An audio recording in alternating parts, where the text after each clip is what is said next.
If Barack Obama came here today, President Barack Obama stepped in today, had a piece of paper in his hand, and just left it up here like this, and walked out, everybody would try to get that piece of paper. Yeah. Why? Why does the paper go up? No, it's the person holding the paper. You believe in their value. And why do you believe it? Because they told a story. A story, not the truth, not their biography. They told a story about themselves, which gave them value. When they touch anything now, it has value. This is what hip hop was. This is what this hip hop was before it became this corporate. It was first, I'm hip hop. So the mainstream says ripped jeans you throw them out. Hip hop said, no, ripped jeans is now the new fashion. When I was growing up in the 70s, if you rip your jeans, they had patches. You had iron-on patches. You rip your jeans. Oh no, I'm not wearing ripped jeans. You put patches over them. And you iron the patches on over the ripped jeans. Hip hop came out and said, we can't even afford patches. We're gonna rock these. We rip here, so I'm gonna rip it here, here, and here. That's hip hop. We did that first. Everybody else was on designer jeans, Sassoon, Jordan. We took the cheap jeans, Lee and Levi's, rip them up, wear them baggy. We was out like this. But what did the mainstream say? Oh, that's worthless, valueless. The rags we used to get, the hip-hops used to put on their heads in the 90s, these rags, they cost 25 cents for 12 of them in the 70s. Now you can't get one of them for under $12, $15. Damn. They selling them same rags, those same mechanics rags that you see the Crips and Bloods and everybody wearing these same rags. Them rags used to cost 25 cents for 12.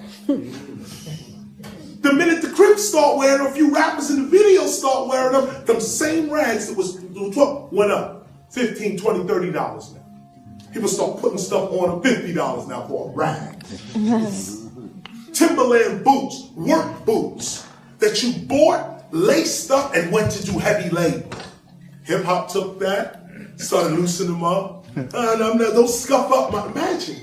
Hip hop's like, don't scuff my Timbs.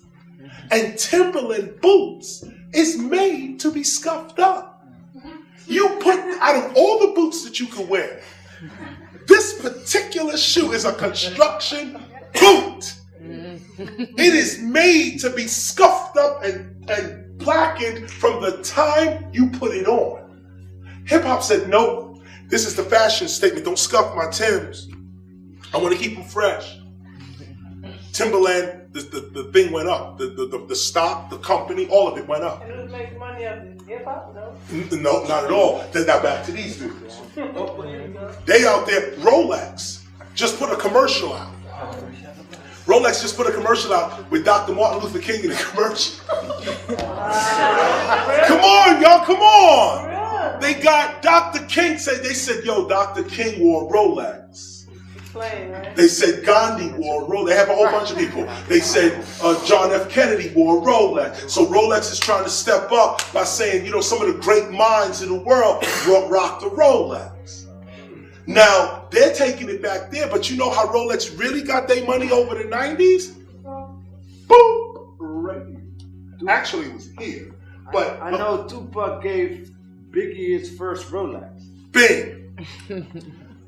You think Rolex is ever going to come and say, you know, Puffy, for all your work with Rolex, Jay-Z, for all your work with Rolex. Exactly. But we could see with these brothers' very lives, okay, with the history of their very lives, we could see how these corporations are really doing us. Nas said I went from Psycho to Rolex. Oh, you're going through the history. Because he meant Psycho. Right. Instead of, he was poor and broken down. Mm-hmm. He was like psychotic or something. And he went to Rolex. He became rich. That's right. That's deep. Let me bring this to a proper close. Those that can understand this first half of what we discussed about hip hop, what it means to be a hip hop scholar, to be it all the time, to be able to be subjective with your culture, not objective with your culture, to be able to not think like a colonizer. Don't try to kill the information, capture the information, this kind of thing. Try to be the information. Try to understand what you know from an empathetic point of view, not just I know it, but feel it. This is what the scholarship is all about. We came over this briefly, collective conscious. I really want to get into what you started with spirituality. I didn't get into it actually here. Maybe we could breeze over in Q&A. But we go back over this again to discuss the spiritual nature of hip hop. We really only got into maybe the philosophical and cultural part. When I say things like hip hop is not material, this is more philosophical. It's true. Hip hop doesn't appear anywhere in the physical world, but there's deeper parts to go into that. Like, if it doesn't appear in the physical world, then where is it? Because we all feel it, we all know it, we all operate in it. So what dimension are we really operating in if hip hop is not in three-dimensional space? If it's not here, then where are we as hip hoppers really? Didn't really get into that, but I give you this for you to think about it a little later on.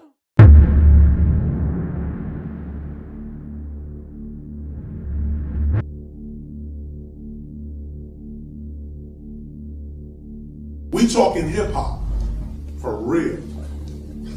Before we even was able to rap, we had to answer these questions first. The Angel came. Hip hop, you guys will be the greatest ever, but Tupac, Biggie, Scott LaRock, Big L, Big Pun, Eazy-E, Freaky Ty, Heavy D, they all gotta go. Had the Angel came to us in '87 and said, listen, KRS, you'll be the greatest MC ever. But Scott LaRock gotta go.